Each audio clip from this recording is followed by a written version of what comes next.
Baik, Assalamualaikum warahmatullahi wabarakatuh.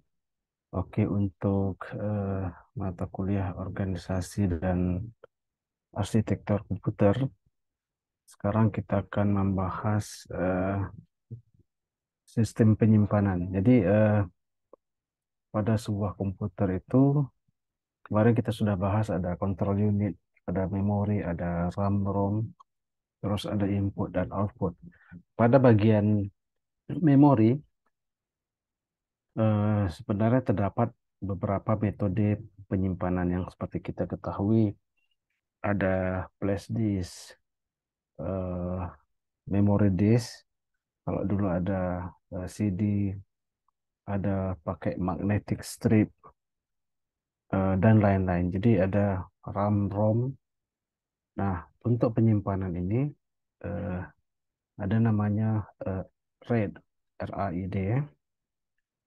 Oke, nanti kita bahas sedikit ini ada pengantar tentang RAID. Performanya lebih bagus, lebih cepat karena internal. Seterusnya ada reliability. Ini mungkin enggak karena lebih karena memori itu kan bekerja terus. Kita mengakses data setelah itu mengedit, seterusnya disimpan kembali. Jadi eh, reliability-nya sangat tinggi. Bahkan kita memproses data atau file yang kita buat setelah kita edit simpan nanti kita panggil lagi itu kan berulang-ulang bukan ratusan bahkan ribuan kali. Oke, kita langsung ini contoh satu RAD 5 area memori ini nggak perlu kita bahas lebih dalam, yang ini yang perlu kita lihat. Kenapa pakai metode RAD ini? Kalau kita lihat sederhana saja Anda punya memori flash atau pakai hard disk. Ya, dia sistem penyimpanan yang tunggal satu. Eh, Kalau di sini yang pakai RAID ini dia ada beberapa tipe, nanti ada 0, 1, 2, 3, sampai 4, sampai 5, dia ada 6. Dia punya kelebihan ada mirroring atau shadowing. Mirroring ini, mirror itu cermin atau shadow itu bayangan, seperti ini. Ada backup, ada redundancy, ya. Physical write, ada parity, data bandwidth array, kan gitu ya. Terus high I/O rate parity array. Jadi high input output. Kalau seperti kita biasa, kita ingin menyimpan dua data, satu-satu dulu, satu selesai, simpan satu lagi. Seterusnya kalau yang pakai read ini dua read, dua write, bisa paralel. Jadi lebih cepat. Oke, kita lihat di sini ada 6 levels read 0 sampai 5. Ini yang sudah disetujui, have been accepted by industry. Ke yang umum ya. Tapi level 2 dan 4 ini tidak komersial, hanya dipakai di industri. Jadi komputer kita ini hanya 0, 1, seterusnya 5, 6. Adakah happy facilitator? Jadi ada yang model lain juga. Ini seperti ini. Model 0, non redundant. Berarti tidak ada backup dia. Blok 0, blok 1, blok 3.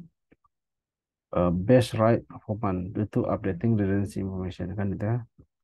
Kelebihan ini kan gitu ya. Kelemahan redundancy scheme can schedule request on the disk kan gitu ya. Karena dia banyak seperti kita di rumah. Kita ingin nyimpan ada banyak terus perlu waktu kan gitu ya. Kalau non redundant ya akan cepat information. Terusnya red model satu disk mirroring, dia ada kalau dua data nanti ada recovery group 2 juga. Jadi tersimpan. Makanya kalau kita lihat kalau punya di laptop Anda data Anda terhapus, sebagian data masih bisa di recover selagi Anda belum hapus permanen. Simple saja. Di email Anda delete, dia akan pergi ke trash nanti. Kalau Anda ada trash delete baru, atau di hard disk sebenarnya begitu bisa sebenarnya kan itu ya. Is this is fully duplicate. Semuanya dia duplikat satu-satu. Kalau ini ada dua data ya dua. Kan disebut pseudo bayangan. Seperti bayangan kita. Kalau ada satu, satu, dua orang. Bandwidth sacrifice on write. Logical write to physical write. Kan itu ya. Dua sekaligus. Read, read may be optimized. Optimisasi untuk pembacaan. eh Solusinya agak mungkin lebih eh, mahal, expensive kan gitu ya, karena dia mempunyai redundant tadi, shadow tadi. Nah ini untuk rate satu, rate 2, ini lebih banyak kan gitu ya. Multiple disk record ECC information determine. B 0, B1, B2, B3, nanti kan ada banyak disknya. Ini cara perhitungan, ini nanti kita bahas di eh, bagian berikutnya tentang rate 1, 2, 3. Terus rate 3 bit interleave parity. Ini lebih kompleks lagi, tetapi tadi kita lihat hanya untuk industri saja, untuk hal tertentu saja aplikasinya. Uh, Only need one parity disk, write rate accessible, only need request. Ini kita lewat dulu, yang keempat juga lebih banyak blok. Kalau dari pertama tadi kan sedikit, sudah sampai 4, jadi lebih banyak blok lagi. Nah, jadi ya, semua data disimpan sesuai dengan bloknya. Di 0, 1, 2, 3. 0, 1, 2, 3. Nanti seperti kita struktur untuk di rumah, kita simpan barang, kalau ini udah penuh, kita simpan sebelahnya, sebelahnya. Kan gitu ya. Kita simpan data di sini, terusnya kita hapus. Ini kan nanti kosong, kita balik lagi di sini. Jadi, eh, menstruktur, kan gitu ya. Allow for parallel access by multiple input output. Multiple smart read now faster than before, kan itu ya, dan lain. Seterusnya ini, nah, data itu kan bertambah, berkurang, bertambah. Kita buat file, nanti edit, tambah lagi. Sebelumnya hanya satu halaman skripsi Anda, buat cover, nanti tambah bab 1, 10, bab berdua, jadi 30, terus bertambah. Kan gitu ya. Nanti diupdate terus, disimpan, seperti itu. Ini blok 5, interleave distribution, sama mirip dengan blok 4 tadi. Kayak gini, sama blok 4 kan itu ya. Buat eliminate the parity disk bottlenecks, lebih ada improvement itu. Correct signal accept relativity, recover. Jadi intinya eh, ini metode untuk penyimpanan data. Nanti ini kita bahas, atau di sini ada materi yang ini P6, mungkin lebih mudah kita lihat materi yang di sini saja. Oke, nih ada materi tentang penyimpanan ini dalam bahasa Indonesia. Ini pendahuluan. Ini materi dari salah satu kampus. Latar belakang kita lebih ke sini saja. Jadi ada external memory dan ada internal memory. Ini tipe eksternal seperti yang Anda ketahui, eh, flash disk, disket, CD zaman dulu eksternal, ini ya, floppy disk, hard disk, CD-ROM. Seterusnya ada internal. Internal itu di dalam arsitektur, dalam blok diagram yang kita lihat apa, yang umum kita dengar itu RAM-ROM itu. Eh, kita mana bahas internal. Ini macam-macam tadi ya, floppy disk dan lain. Kita pergi ke RAID aja tadi. Dia ada pembahas tentang RID. Ini sistem kerja disk. Mirip ini. Disk Surface 1. Jadi dalam hard disk itu ada banyak piringan. Hard disk seperti lama ya, HDD ya, hard disk drive. Seperti CD yang dikumpulkan berlapis-lapis. Setiap CD itu mempunyai kapasitas penyimpanan. Ya, penyimpanan. Oke. Nah, ini floppy disk. Zaman dulu hanya selembar saja, magnetik gitu ya. Kalau ini hard disk berupa piringan, ini floppy berupa magnetik. Contoh yang lama, ini model lama kan gitu ya. Ada 3,5, ada yang dulu 525 yang besar.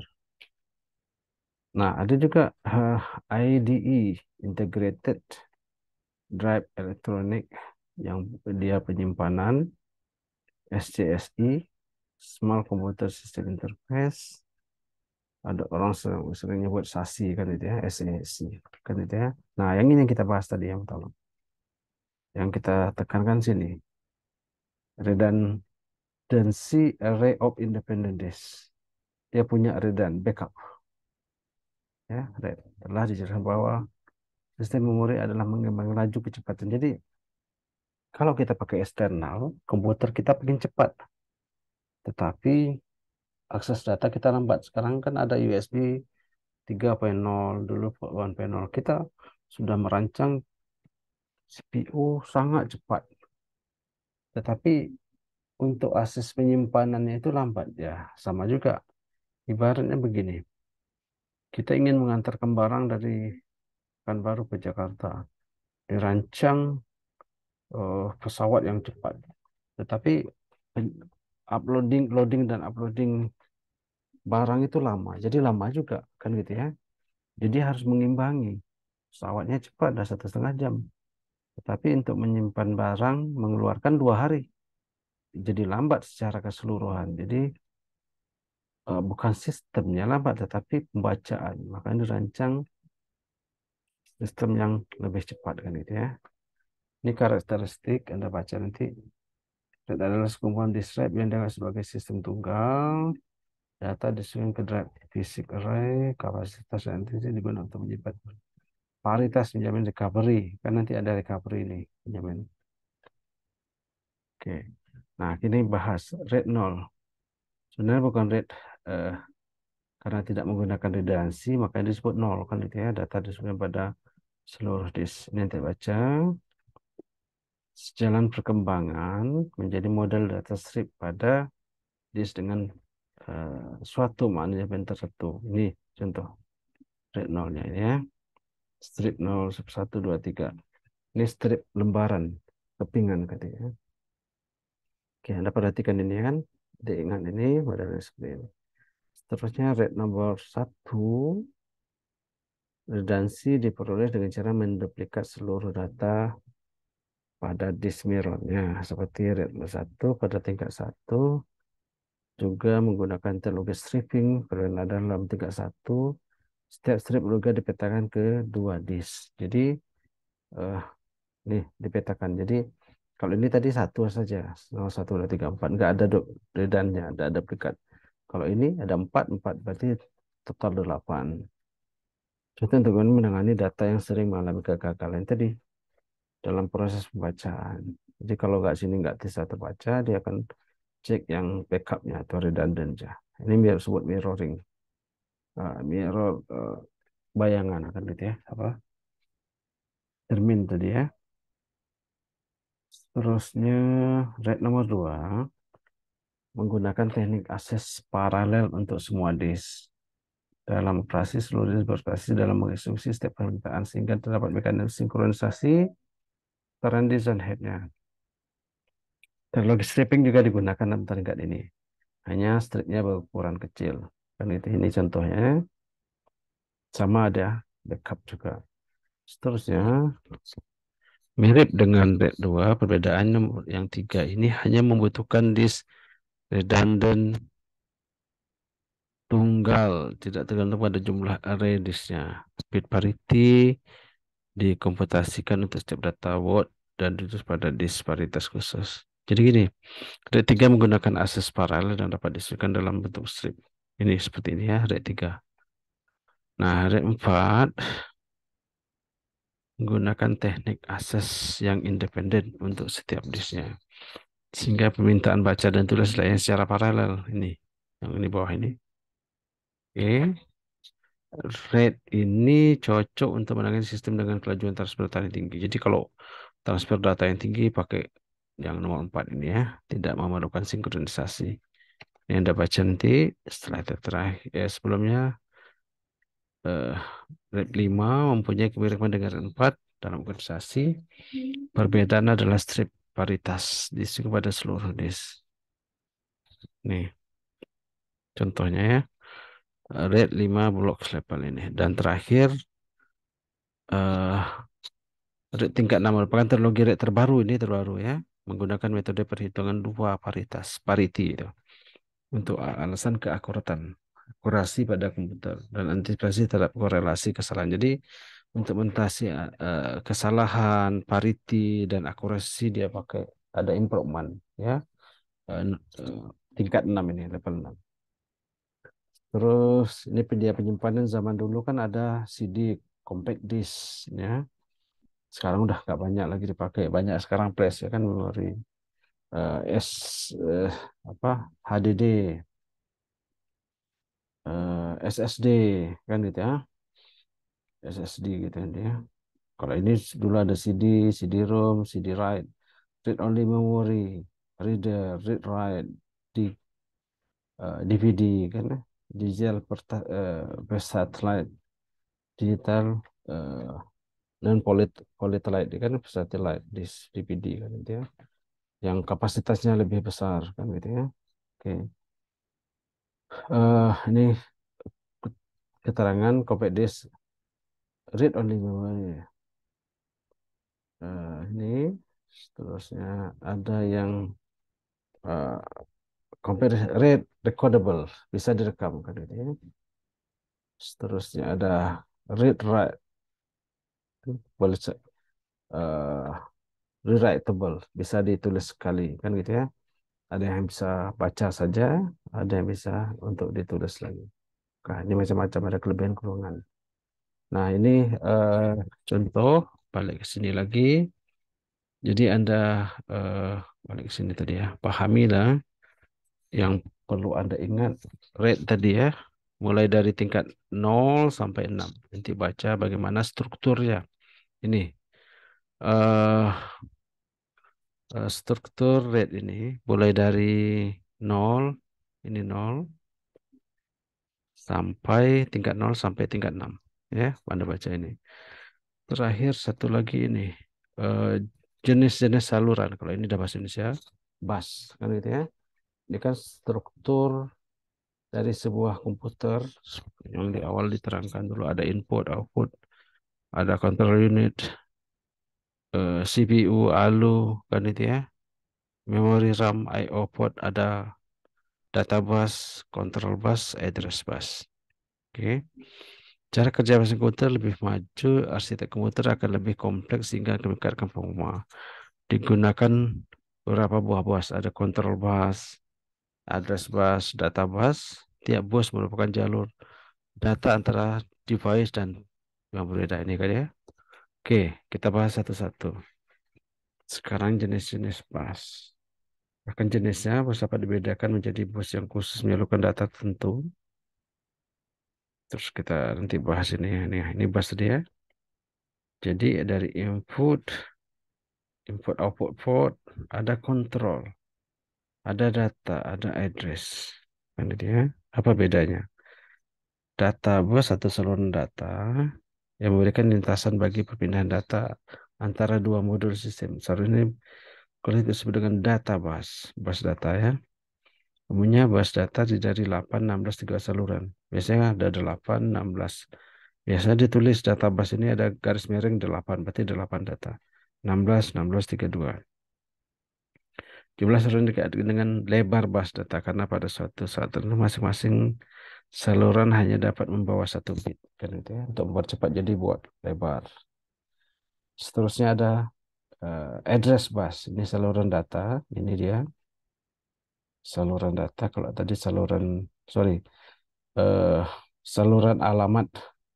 Kalau tadi saluran data sini, sekarang saluran alamat. Saluran alamat ini digunakan untuk menandakan sumber atau tujuan data pada bus. Sama dengan kita, ada paket, mau dikirim kemana? Ada alamatnya kan itu. Sama dengan data kita. Data itu dikirim kemana? Ada alamatnya. Misalnya bila CPU akan membaca sebuah Word data dari memori, maka CPU akan menaruh alamat Word yang akan dimasuk pada surat nama. Jadi blok diagram ini ada data masuk, alamatnya berapa. Ini yang mengendalikan. Kan gitu ya. Ke memori yang mana? Tadi kan kita sudah membahas memori. Ya, disimpan di mana data itu. Nanti data itu diperlukan ditarik, sudah tahu alamatnya di mana. Oke, tak semat dengan penyimpanan kita di rumah, kita simpan pakaian di ruangan ini, ya. Barang di gudang ini. Kalau ada beberapa gudang, oh gudang satu, gudang dua, tiga, sudah tahu kita. Ini tadi saluran alamat, seterusnya satu lagi saluran kontrol tadi. Kendali ini ya, tiga aja. Saluran data, saluran alamat, dan saluran kontrol. Saluran kontrol digunakan untuk mengontrol akses ke saluran alamat tadi ya. Dia mengendalikan data dan alamat tadi. Dan penggunaan data yang saluran alamat. Karena data dan saluran alamat dipakai bersama oleh seluruh komponen. Jadi bersamaan. Maka harus ada alat untuk mengontrol penggunaannya. Sinyal kontrol melakukan transisi baik perintah maupun informasi perwaktuan di antara modul sistem. Misalnya perwaktuan menunjukkan validitas. Kan itu ya. Kalau lebih dibahas lagi ada SE nih. Ya. Eh, bus PCI, Peripheral Component Interconnect. Kan itu ya. Eh, terus ada lagi bus USB. Yang ini sudah umum kan. Ini bahasa serial bus. Ada SCSI tadi, soal komputer, sistem interface tadi, ya kan itu ya. Juga punya ada 8, 16, 17 saluran kan gitu ya. Nah, terus yang perlu Anda ingat ini jenis bus itu ada saluran data, data bus, saluran alamat, address bus, saluran kontrol, kontrol bus. Seperti diagram ini. Terus apa fungsi masing-masing kan bus ini? Seperti bus, kita ada bus mentransfer dari satu kampus ke kampus lain, dari satu daerah ke daerah lain dan yang lainnya kan itu ya. Oke, balik ke sini tadi. Ini organisasi komputer yang perlu ada ingat nanti rate tadi ya, rate 0, rate 1, 2, 3 sampai 6. Kalau kurang paham, baca sini yang file ini. Nanti akan dikirim file ini untuk Anda baca eh, mulai dari rate 0 sampai 6. Terus bagaimana kriterianya, strukturnya, Anda ingat. Seterusnya tentang struktur bus atau bus pada personal komputer. Oke, nah, tadi sudah terangkan ada data bus, control bus, address bus. Ingat yang ini sama red ini ya. Oke, di sini ada penjelasannya. Bagaimana proses kerjanya, saluran data, saluran alamat, saluran kontrol, control bus, address bus, dan data bus. Oke ya, itu udah ingat. eh Sementara itu mungkin nanti kita apa nanti Anda baca ini materi ini juga dikirim nanti diupload rate ini sampai eh, sampai juga di sini dia menyinggung juga tentang memori kan, ada hard disk, ada floppy disk. Apa beda floppy disk dan hard disk? Floppy disk hanya satu lembar saja kepinggan gitu ya. Kalau hard disk dia sudah eh, hard, kapasitasnya lebih besar, ada SSD dan lain-lain. Oke, sementara ini nanti dikirimkan di Classroom mungkin ya materi ini untuk Anda bisa baca. Cukup saya akhiri dengan Assalamualaikum warahmatullahi wabarakatuh.